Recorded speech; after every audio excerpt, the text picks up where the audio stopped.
વિદ્યાર્થી મિત્રો, આજે આપણે ધોરણ 12 ભૌતિક વિજ્ઞાન પ્રકરણ 2 સ્થિત વિદ્યુત સ્થિતિમાન અને કેપેસિટન્સના પ્રશ્નોની ચર્ચા કરીશું.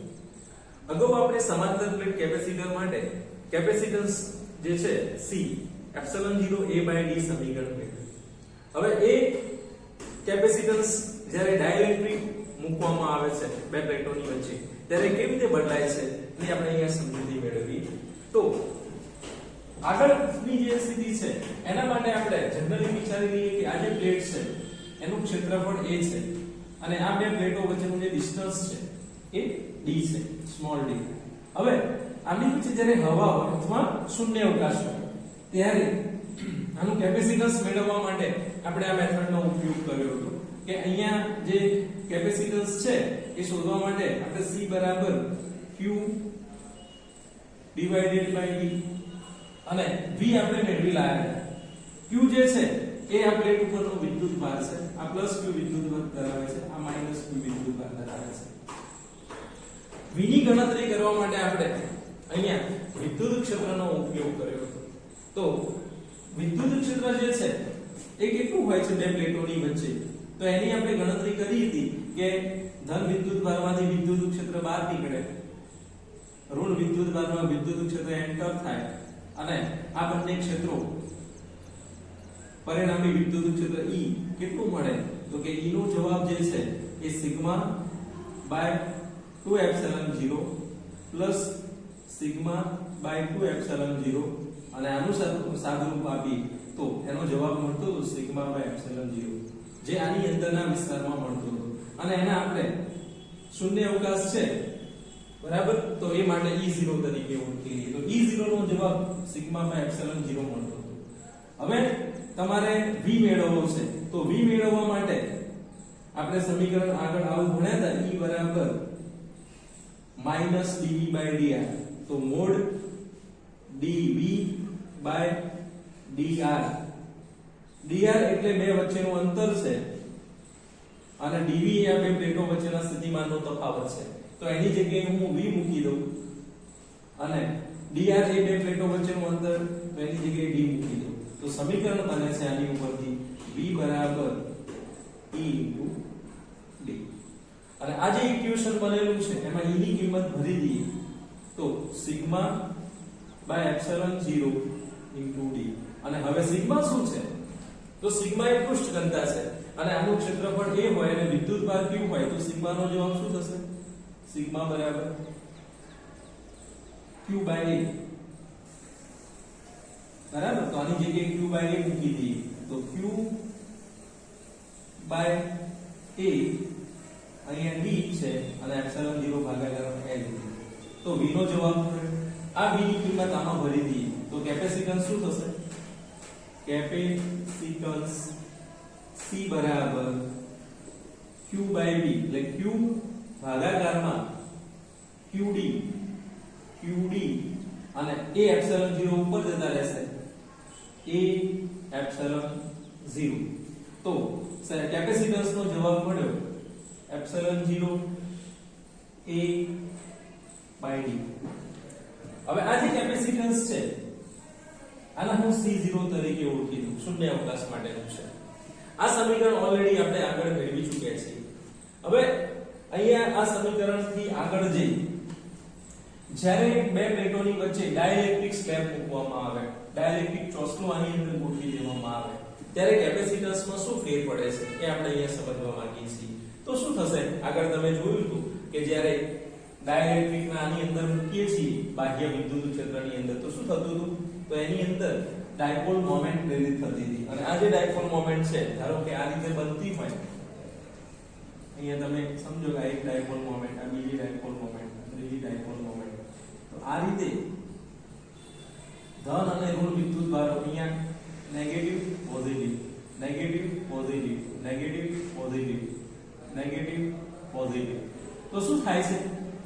અંદરનો જે વિસ્તાર છે આ બાજુએ ડાયપોલ મોમેન્ટના કારણે નેગેટિવ અને આ બાજુએ પોઝિટિવ, આ પૃષ્ઠ ઉપર આપણને ચોસલાના પૃષ્ઠ ઉપર આવા વિદ્યુત ભારો જોવા મળે છે અને જેના કારણે આની અંદર વિરુદ્ધ દિશાનું ધનથી ઋણ તરફનું એક વિદ્યુત ક્ષેત્ર ઉત્પન્ન થાય છે જેની ડાયરેક્શન છે એ આ રીતે મળે છે.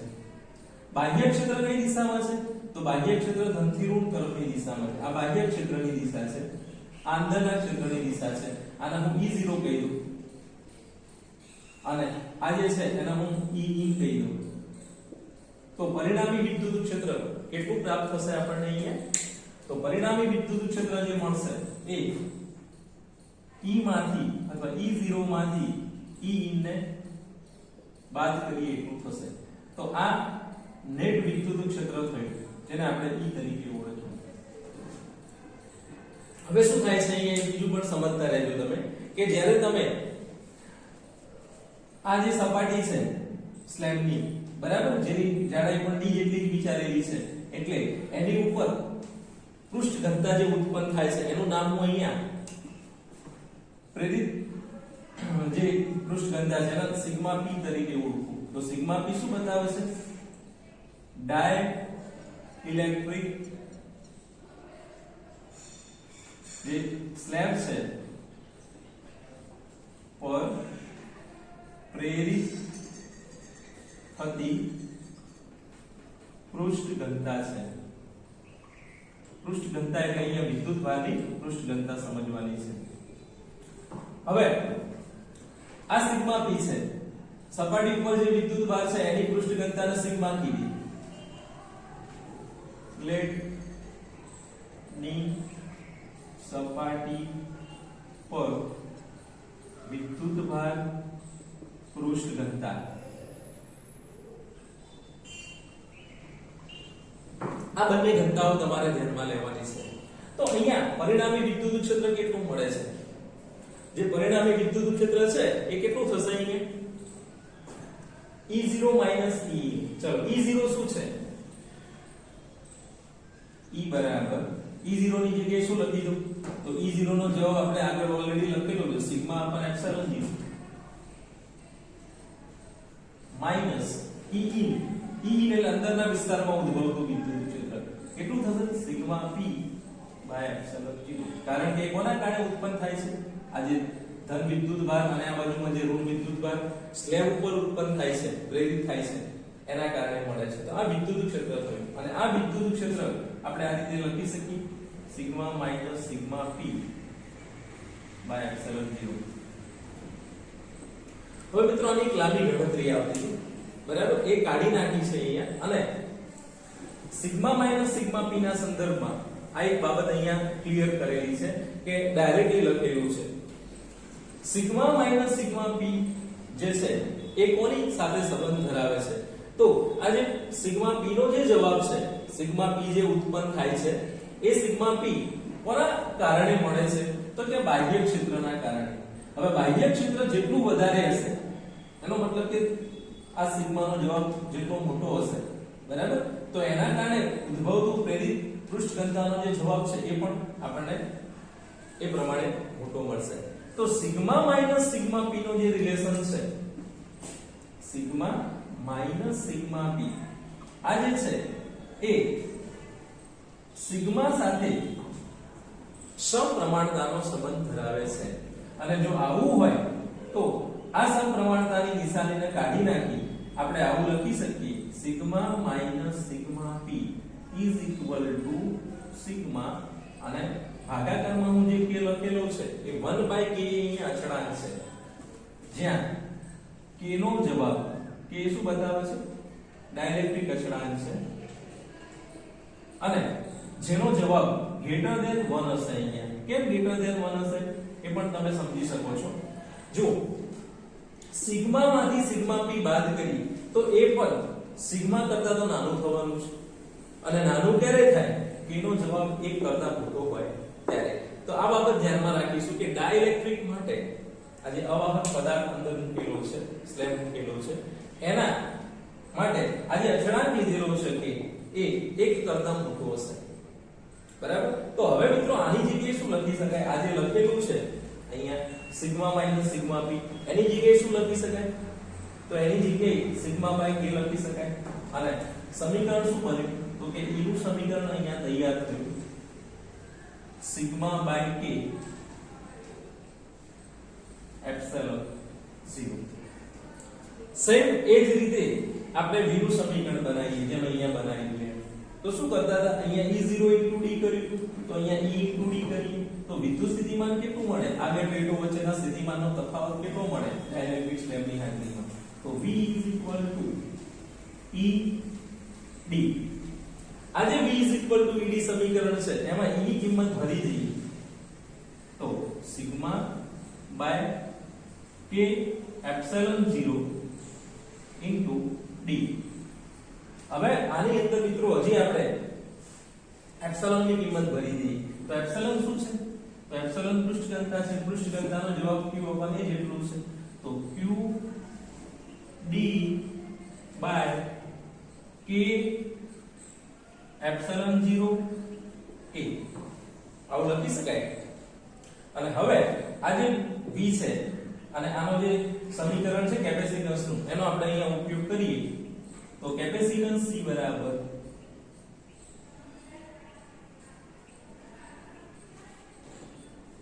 q by v અને આ q by v છે એની કિંમત ભરીશું તો શું જવાબ મળશે, તો જુઓ q અને આમાં પણ q છે v ના સમીકરણમાં નીકળી જશે, નીચેથી k એપ્સિલોન 0 a જે છે એ ઉપર આવતા રહેશે તો આવો જવાબ મળ્યો k epsilon 0 a by d.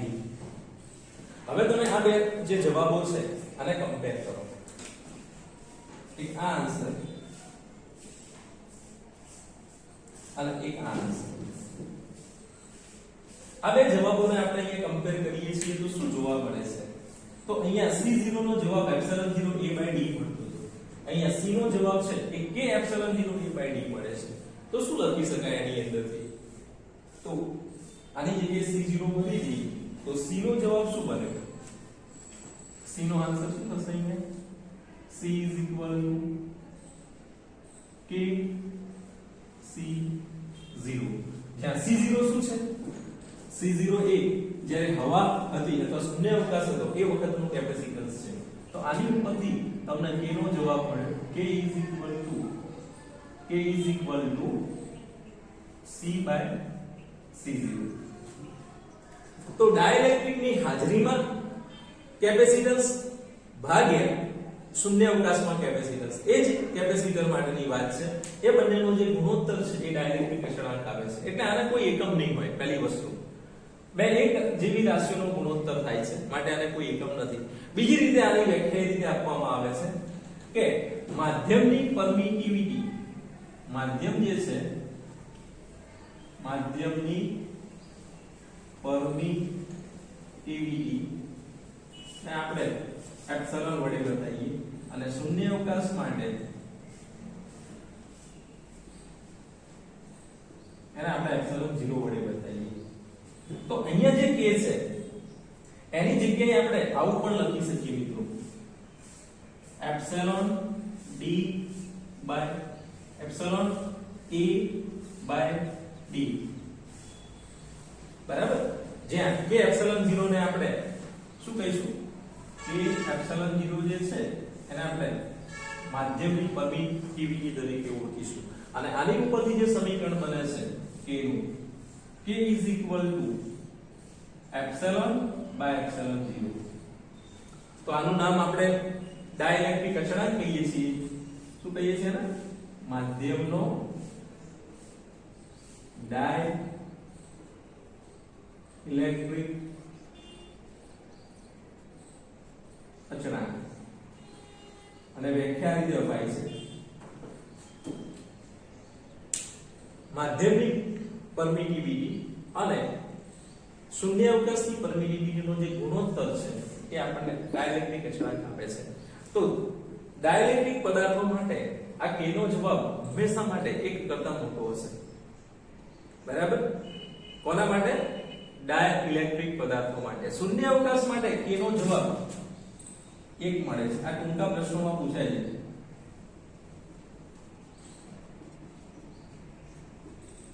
કારણ કે એપ્સિલોન 0 by એપ્સિલોન 0 બંધ થાય, એટલે આ બાબત તમારે યાદ રાખવાની છે. બરાબર. તો ડાઇલેક્ટ્રિક નો જવાબ K > 1 મળશે. હવે અલગ અલગ પદાર્થો માટેના જવાબ અલગ અલગ હોય છે. બરાબર. તો આ પ્રશ્નની અંદર તમારે આ બાબત સમજવાની છે કે જ્યારે ડાઇલેક્ટ્રિક સ્લેબ મૂકવામાં આવે છે ત્યારે શું થાય છે? તો ડાઇલેક્ટ્રિક સ્લેબ મૂકવાના કારણે આ જે ધન વિદ્યુત ભારિત પ્લેટ છે એની બાજુએ ઋણ વિદ્યુત ભારિત અને જ્યાં ઋણ વિદ્યુત ભારિત પ્લેટ છે ત્યાં ધન વિદ્યુત ભારો સપાટી ઉપર પ્રેરિત થાય છે ચોસલાની, અને એના કારણે અંદરના વિસ્તારમાં એક વધારાનું વિદ્યુત ક્ષેત્ર ઉત્પન્ન થાય છે જેની દિશા જે બાહ્ય વિદ્યુત ક્ષેત્ર E0 છે એની વિરુદ્ધ હોય છે. માટે અહીં મળતું કેપેસિટન્સ એ બદલાઈ જાય છે. હવે સમજજો કે જ્યારે આને આપણે બેટરી થી અલગ કરેલું હોય, બરાબર, તો આ વિદ્યુત ભાર અચળ રહે. કેપેસિટરને જ્યારે ચાર્જ કરી બેટરીથી અલગ કરેલું હોય ત્યારે એનો વિદ્યુત ભાર બદલાતો નથી, પણ એની વચ્ચેની જે પોઝિશન છે એને આપણે દૂર લઈ જઈએ કે નજીક લાવીએ અથવા ડાઇલેક્ટ્રિક સ્લેબ દાખલ કરીએ તો બીજી જે ભૌતિક રાશિઓ છે એનો ફેરફાર જોવા મળે છે. જેમ કે અહીંયા કેપેસિટન્સ શું થયું તો કે વધી ગયું, બરાબર. કેટલા ગણું થયું તો કે K ગણું થયું. હવે વિદ્યુત સ્થિતિમાનનું શું થાય? તો વિદ્યુત સ્થિતિમાન જે છે એની અંદર શું ફેરફાર થશે? તો તમે વિદ્યુત સ્થિતિમાનનું જે સૂત્ર છે એ જુઓ તો એની અંદર K ભાગાકારમાં આવે છે, એટલે વિદ્યુત સ્થિતિમાન શું થશે? ઘટશે પહેલા હતું એના કરતા. અને વિદ્યુત ક્ષેત્ર, તો વિદ્યુત ક્ષેત્રમાં પણ ઘટાડો થશે મિત્રો. વિદ્યુત ક્ષેત્ર જે છે એ પણ K માં ભાગનું થાય છે. એટલે આ પણ યાદ રાખજો કે વિદ્યુત ક્ષેત્ર ડાઇલેક્ટ્રિકની ગેરહાજરીમાં અને હાજરીમાં એની વચ્ચેનો સંબંધ E બરાબર E0/K મળે છે. આ E0/K માં K એ શું બતાવે છે? અચળાંક બતાવે છે. તો આ રીતે તમને આ બાબત ધ્યાનમાં રાખવાની છે. હવે જ્યારે કોઈ ફેરફાર કરવામાં આવે, અંતર વધારવામાં આવે, ઘટાડવામાં આવે, તો એના કારણે પણ આના કેટલાક ફેરફારો આપણને મળે છે, જે તમે આની જે સૂત્રાત્મક માહિતી છે એની ઉપરથી સમજી શકો છો કે આ સમીકરણમાં D વધારીએ તો શું થાય? તો કે D વધારીએ તો C ઘટે. ક્ષેત્રફળ બદલીએ પ્લેટોનું તો શું થાય?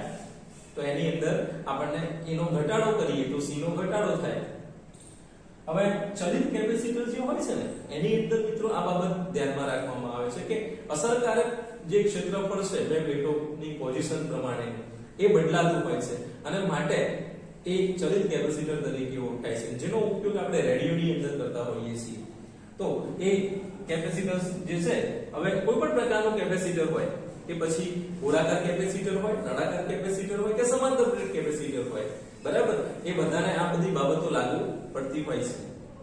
તો આ વાત અહીંયા આપણી કેપેસિટન્સ જે છે એ ડાઇલેક્ટ્રિકના કારણે કેવી રીતે બદલાય છે એ પૂરી થાય છે. આનું સૂત્ર તમારે યાદ રાખવાનું છે કે નવું કેપેસિટર જે છે એ K ગણું થાય છે, બરાબર. તો વિદ્યુત ક્ષેત્ર K માં ભાગનું, કેપેસિટર K ગણું, બરાબર. એટલે કેપેસિટન્સનું મૂલ્ય K ગણું થાય છે, વિદ્યુત ક્ષેત્ર એ K માં ભાગનું થાય છે. આના ઉપરથી આપણને એક ઉદાહરણ આપેલું છે, ઉદાહરણ 2.8 જોઈએ આપણે. ઉદાહરણ 2.8 રકમ આપેલી છે. ડાઇલેક્ટ્રિક અચળાંક K ધરાવતા દ્રવ્યના એક ચોસલાનું ક્ષેત્રફળ સમાંતર પ્લેટ કેપેસિટર જેટલું છે, પરંતુ તેની જાડાઈ 3/4d છે. એટલે મિત્રો અહીંયા તમને એક એની જાડાઈ આપેલી છે અને બીજી વસ્તુ કીધી છે એનું જે ક્ષેત્રફળ છે, આ જે એક ક્ષેત્રફળ આ પ્લેટની ક્ષેત્રફળના જેટલું છે. D એ બે પ્લેટો વચ્ચેનું અંતર છે, અને જ્યારે આ ચોસલાને પ્લેટો વચ્ચે દાખલ કરવામાં આવે છે ત્યારે કેપેસિટન્સમાં કેવો ફેરફાર થાય? ચલો અહીંયા ચોસલું ન હોય તો કેપેસિટન્સ કેટલું મળે? તો આપણે ધારી લઈએ કે ધારો કે પ્લેટનું ક્ષેત્રફળ A છે,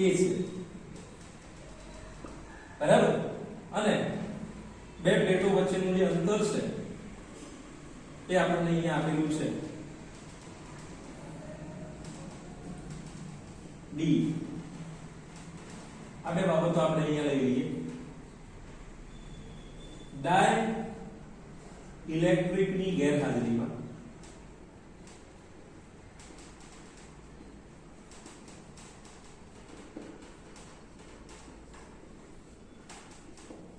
કેપેસિટન્સ કેટલું મળશે? C c બરાબર અને c0 કહીએ એપ્સિલોન 0 a by d બરાબર અને આ બાબત તમે અહીંયા ઓલરેડી આગળની થિયરીમાં જોઈ ચૂક્યા છો ગેરહાજરીમાં આટલું મળે હવે જ્યારે અહીંયા d 3/4d જાડાઈનો સ્લેબ દાખલ કરીએ તો શું થાય છે તો આની અંદર સમજવા જેવી બાબત એ છે કે આ વિસ્તારનો વિદ્યુત ક્ષેત્ર જે છે એ પહેલા હતું એટલું રહે છે એને આપણે E0 તરીકે ઓળખીએ અને આ જે વિસ્તાર છે એનું વિદ્યુત ક્ષેત્ર એ બદલાઈ જાય છે E0 બાય k થઈ જશે આ સ્લેબ છે એની અંદર બરાબર આ બાબત ધ્યાનમાં રાખીશું તો આ ભાગ કેટલો બાકી વધ્યો આખો d હતો આ 3/4d તો આ d/4 થાય તો d/4 ની અંદર વિદ્યુત ક્ષેત્ર E0 છે અને 3d/4 જે છે એમાં વિદ્યુત ક્ષેત્ર E0/k છે તો આનું જે સ્થિતિમાન છે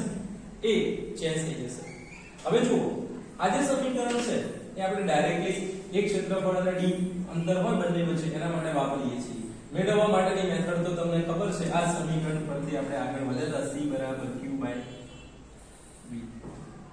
તો આની અંદર પણ તમે સેમ આ જ રીતે આગળ વધો v મેળવી લઈએ ચલો આટલા વિસ્તારનો સ્થિતિમાનનો તફાવત ડાઇલેક્ટ્રિક દાખલ કરતા વિદ્યુત સ્થિતિમાન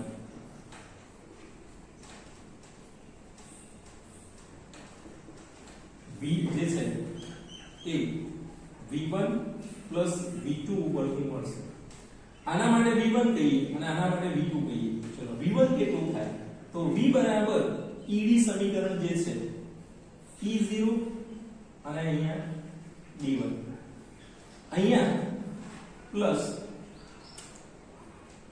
E0/k into d1 અને d2 તમને ખબર છે d1 નો જવાબ d/4 d2 નો જવાબ 3d/4 તો અહીંયા જવાબ મળ્યો E0 into d/4 plus E0/k d2 ની જગ્યાએ શું લખી દઈએ આપણે 3d/4 હવે મિત્રો આનું સાદુરૂપ આપી દઈએ આપણે તો v શું થશે જો E0 બંનેમાં છે બરાબર અને d પણ બંનેમાં છે અને ભાગાકારના 4 પણ બંનેમાં છે તો હું એટલું કોમન કાઢી લઉં E0 d/4 શું વધ્યું અહીંયા વધશે 1 અને અહીંયા વધશે k અને 3 બરાબર તો 3/k સારું આનું પણ સાદુરૂપ આપી દી તો લસા આવશે અહીંયા k 3/k તો આવો જવાબ મળ્યો E0 d/4 અને k + 3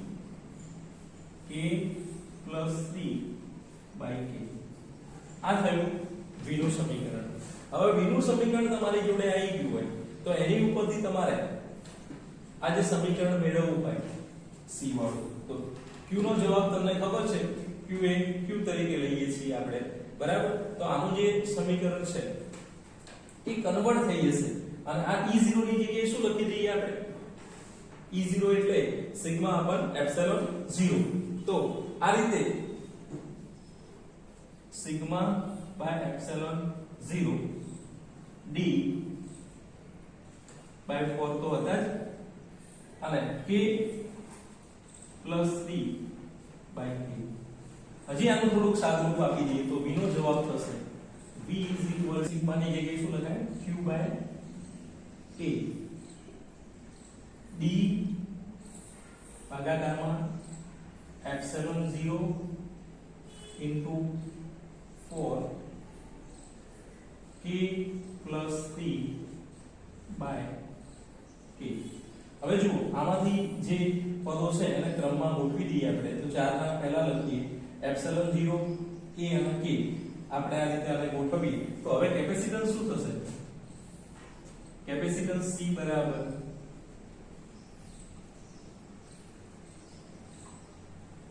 q/v આ સૂત્ર છે તો c નો જવાબ શું મળ્યો q ની જગ્યાએ શું મૂકી દઈએ q અને v ની જગ્યાએ અહીંયા q બાય a બરાબર તો ભાગાકારમાં qd k plus 3 qd